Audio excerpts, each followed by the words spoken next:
No, it's kind of funny because there's always people, multiple different groups, like trying to annoy me and harass me on a daily basis or bully me or just come up with random things to bother me. And one of them was when I go into the locker room, they slam the lockers shut. And right when I go in there, a whole bunch of them start slamming. But I don't know what exactly they're saying. I know I get stalked by also the gay community, and my girlfriend was sleeping with gay people, and they just won't fucking leave me alone. Partly because my girlfriend was sleeping with gay people, and they also, I believe, they're the ones that had her on drugs and drugging me, but or at least were aware of it and a part of it. Anyways, so I went in there, and a Mexican slammed the door on me, slammed the locker door right when I went in there. So I made sure to, because they were one of the groups had literally been doing something weird to my girlfriend. So this is hard to get into, but one of the groups, I believe the gay group, and maybe the Mexicans were aware of it too, I'm not sure, but one of them,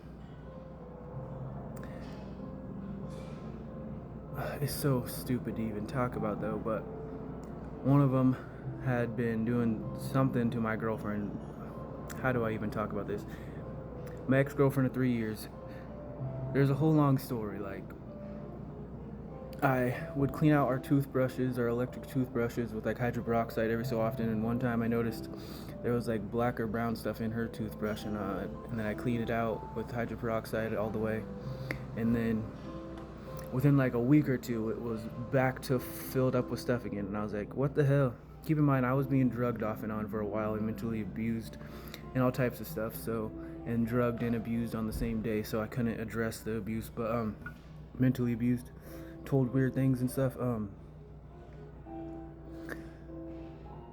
eventually I was like, what the hell? And I was like, why is this happening? She's like, I don't know. It happens everywhere I go. It follows me wherever I go or something. And it was just really strange. I didn't register fully exactly, but not long after that, I made spaghetti or something. And they put, I believe they put, I was already starting to be drugged, I believe, or I don't know. I was already went to depression and starting to shut down mentally from all the couple years of abuse and being drugged every so often and abused and stuff. But someone was in our house, in our bedroom, when I didn't know they were in there, and I believe they put shit in our food, and then took like a bite of it. I thought it tasted funny. I believe I went to the store to get a soda, and is when they did that, when they had the opportunity to do that. We were making like crock pot spaghetti, but I ended up taking like a couple bites, and then for like the next 3 days ish, as far as I can recollect anyways, I was barely able to stay conscious. I kept on waking up and getting in the shower and just feeling so sick and dizzy, and having Kim come and sit with me. And I even have like a picture I took of us during that time where we both just looked dazed. Even Kim looked sick, and I could just barely stay awake. And then eventually I woke up in like a pool of sweat. The whole bed was soaking wet from sweating so much, and I decided to go to the hospital, even though there's a history of them not doing the proper treatment.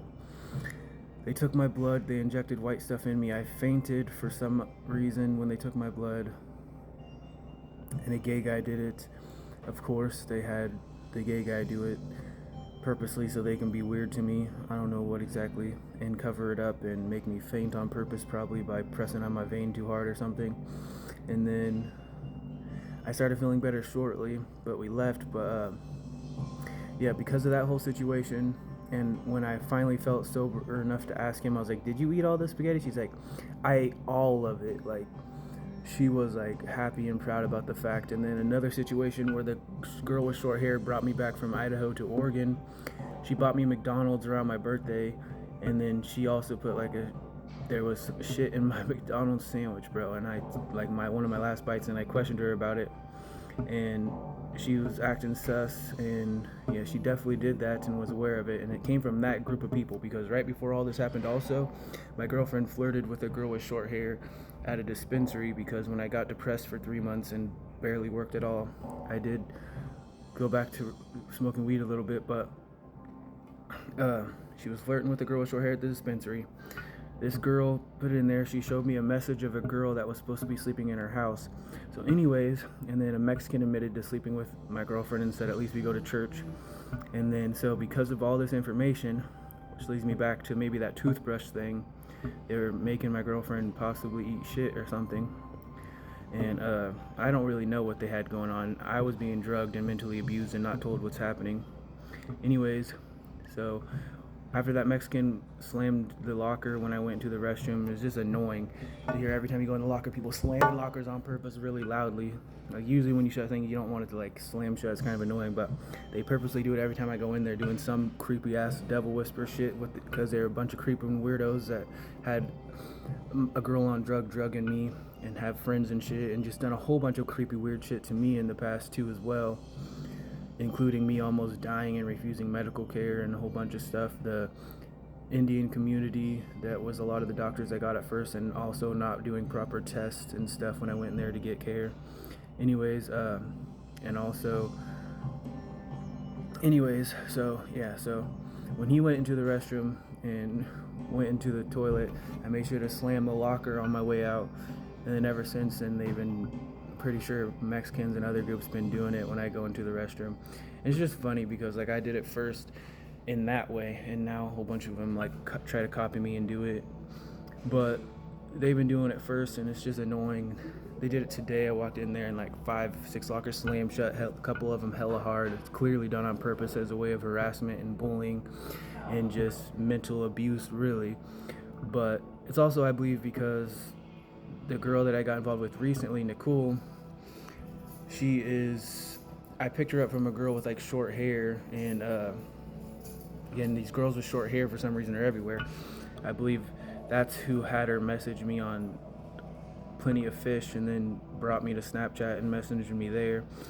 And then we talked shortly, and she ended up saying, I won't bother you. And then she ended up saying we can go on a date. We never called, we never talked. I really need someone in my life, so I just risked it. I drove up to the coast around Astoria, and then she sent me like an actual video on Snapchat of her just on the bus saying she was ugly. And then we met at Taco Bell. I picked her up, and then wasn't really sure about the situation, at first, but we hung out. We went on a walk on the beach.